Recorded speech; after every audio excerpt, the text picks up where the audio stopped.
سوزان الصالحي، صباح الخير، مساء الخير، حياك الله. احنا اليوم بلشنا الصبح بس راح ننتهي مساء. اليوم تجربة سيموزة بعد نجاحات رمضانية. فيو حلو، شخصيتك سولفي لي على شخصيتك، وانت عندك عين واحدة بلون والثانية بلون. أول شيء مرحبا بيكم، نورتونا أكيد أنت والكادر كله. الشخصية اللون بلون اقترحها أستاذ قتيبة وأستاذ أسعد، وهي حالة نادرة موجودة عند هواية أشخاص، بس هي دائما تكون أكو وحدة رصاصية ووحدة جوزية، فأنا حبيت أسوي النقلة بس مالتها كلش تبين، فاختاريت هذا اللونين ثبتناها هيك. شيء غريب بصراحة يعني حلو. شنو المطروح بسيموزة؟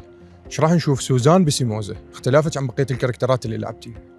شر يا ريت ما تشوفوني. دور كلش يعني هي بيها شر وحقارة بنفس الوقت. شايف الإيجو العالي اللي خلص اللي أريده أسويه، ومؤذية يعني حتأذي الناس هواية، يعني هي ما لها علاقة بيها بصراحة، يعني ما تشبهني نهائياً أكيد، بس هو دورك أكيد. بس هو دور كلش جريء يعني بنفس الوقت. 10 حلقات تتناول الممنوعات أو خطورة الممنوعات على المجتمع العراقي. تعتقدين هذا نص حداثوي، شيء جديد ما مطروح قبل، خصوصاً أنه يتعلق ببنات؟ المتعارف أنه مصطلح وعذراً على المفردة أولاد شارع، ولكن بنات وكديلر شيء جديد. شوف احنا للأسف انه بالفترات الأخيرة انتشرت عندنا حالات التعاطي كلش هواية، وصدقني اكو برامج دي يتناولون قصص البنات أكثر من الشباب وبعمر صغير همينة، يعني 16 سنة 14 سنة. ممكن احنا متناولين قصة بنات بالجامعة، يعني بعد أهون، اكو شوية كبر بس اكو بعمر أصغر، وأني أعرف حالات يعني شفتها بعيني.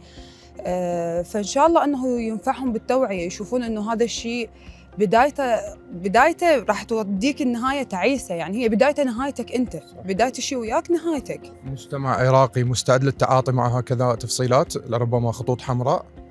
شوف بالعكس، أني دا أشوفهم أنه هم دا يستقبلون هيك أشياء كلش هواية، لأن هي دا تزيد توعية، لأن إحنا بزمن السوشيال ميديا، وتعرف العالم والشباب والبنات والمراهقين دا ينجرون هواية بالفيديوهات والأشياء اللي دا يشوفوها بالسوشيال ميديا، فممكن إنه هاي المقاطع تنشر، مو بس إنه بالتلفزيون أو باليوتيوب يشوفوها، ممكن تنشر على السوشيال ميديا، هي حتزيد لهم توعية إلهم.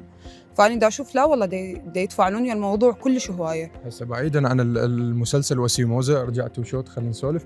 هاي دا الطبخين وهاي القصيدة بس بالجنة، شنو هاي؟ شتي طبخين؟ يا هي القصيدة ما شتي الطبخين وسمعت القصيدة بس ربعنا بالجنة. ما أعرف ليش سويتي بالجدر من سمعتي؟ بالمناسبة أنا بالجدر كنت تعرق ويا نريمان، دا نتناقر أنا ونريمان القصيدة؟ لا دا نتناقر بموضوع ثاني، فبعت عليه قلت دعيت لك، زين، سويت هيك بنهاية الفيديو. أنا هذا الفيديو مصورين إياه البنات بدون ما أدري، زين، فشفت قاعدة دا أقلب بالليل على الانستغرام، طلع لي القصيدة هاي، زين. فحطيتها وياها، رهمت باكر يجي صوت شت يعني الطبخين، ايش طبختوا؟ هريسة. هريسة، ها؟ مو صحيح؟ من يقول لك قصي شعرك او طولي شعرك؟ ما حد يقول لي طولي شعرك، أي أنا بالك كلها تعيدين. تقول لي قصة شعرك. كاركتر ترى والله. والله أنا هيك مستقرة خلص، هذا جمهور سيموزة، وعلى قناة العراقية ومنحة رئاسة الوزراء لدعم الدراما. هذه كاميرتك، شنو تقولين للجمهور؟